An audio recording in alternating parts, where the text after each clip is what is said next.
Les sons des dauphins sont plutôt de nature apaisante et pourtant ils sont au cœur d'une polémique. Un collectif cétacé appelle à une manifestation samedi de 8h30 à 15h à Planète Sauvage, une manifestation contre son delphinarium, une mobilisation qui s'inscrit dans un mouvement international Empty the Tanks, une action qui se veut calme et apolitique.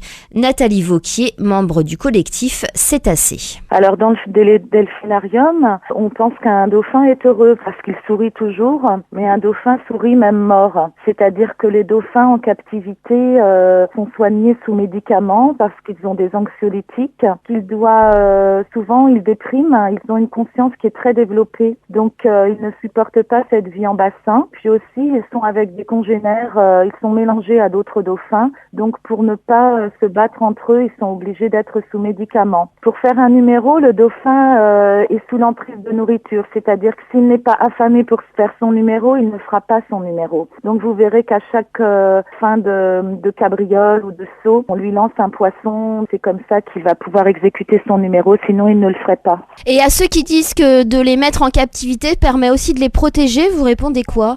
Alors c'est complètement faux, c'est qu'il y en a beaucoup dans la nature, des dauphins, que la nature s'autorégule toute seule et que en observant les dauphins, par exemple au large de Cancale, eh bien il y a une grande population de dauphins, qu'il y a des bébés qui naissent tous les ans et que quand il y a des décès, c'est dû à une maladie et c'est la nature qui se régule. Il n'y a absolument pas besoin d'avoir des dauphins en bassin, c'est juste une question financière, ça ramène de l'argent, ça ramène du monde. Et à ceux qui disent que ça peut aussi sensibiliser peut-être les enfants, les plus jeunes ou les familles aux dauphins, à la nature, au respect des animaux ? Alors, c'est tout le contraire qui se passe, c'est que de toute façon, comme ils ne sont pas heureux dans un bassin, nous voulons les sensibiliser pour leur dire que nous pouvons voir des dauphins en liberté. Il faut savoir qu'un dauphin fait plus de 100 km par jour, qu'il a une écholocation qui va jusqu'à 800 mètres. Dans un bassin, son écholocation est bloquée sur les parois du bassin et les dauphins finissent par ne plus communiquer entre eux. Donc ils sont complètement, c'est comme si nous étions enfermés dans une pièce toute notre vie et c'est invivable pour eux. Donc la sensibilisation, c'est de dire aux gens d'aller les voir en liberté. Nous aurons avec nous une biologiste marine qui emmène les personnes au large de Cancale et je connais aussi d'autres endroits où on peut voir les dauphins en liberté et c'est à eux de choisir s'ils veulent venir nous voir ou pas. De son côté, Planète Sauvage se défend. Martin Boy, responsable scientifique du parc animalier. Je pense que ça vient tout simplement d'une méconnaissance de notre métier, des conditions dans lesquelles les animaux sont hébergés chez nous, mais partout en Europe. Et puis dans l'amalgame, il y a des structures dans le monde qui font un petit peu honte à la profession. Et malheureusement, c'est pas le cas de nous tous. Donc notamment, ils expliquent qu'en fait, ils sont sous médicaments pour tenir le coup.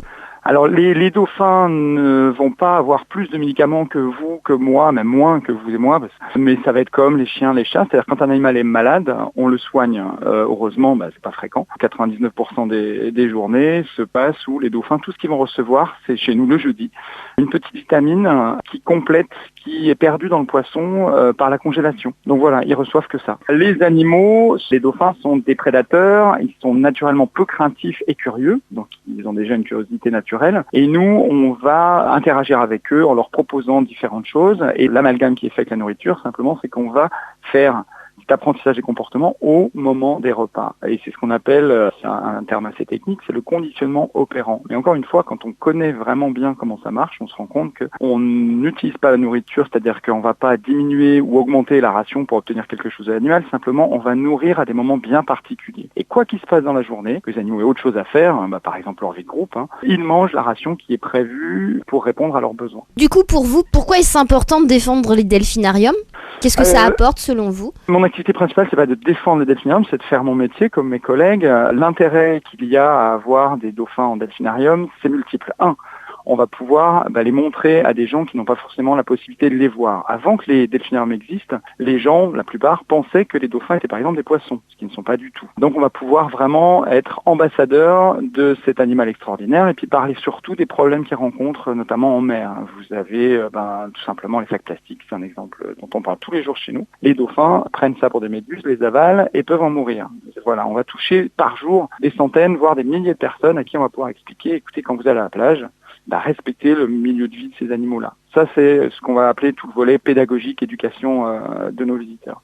Ensuite, un gros volet qu'on a très fortement développé à Planète Sauvage, c'est le volet scientifique. Les animaux sont là tous les jours, accessibles pour des scientifiques, notamment de l'Université de Rennes, du département d'éthologie, et ils vont pouvoir les étudier. Et les étudier, pas simplement en les voyant 5 minutes faire surface et puis en se demandant si c'est le même un quart d'heure après qui fait surface, mais vraiment en connaissant l'individu. Et on va pouvoir se pencher sur des questions comme comment ils perçoivent leur environnement. On a notamment montré récemment, c'était l'année dernière, que les dauphins sont sensibles aux champs magnétiques. Ça, ce genre de manip, c'est impossible de le faire ailleurs. Mais c'est vraiment complémentaire, c'est-à-dire que c'est pas mieux ou moins bien d'étudier les dauphins chez nous ou en mer, c'est complémentaire. On ne peut pas répondre aux mêmes questions. Donc il faut bosser main dans la main. Vous voilà riche des deux points de vue. À vous, à présent, de vous faire votre avis.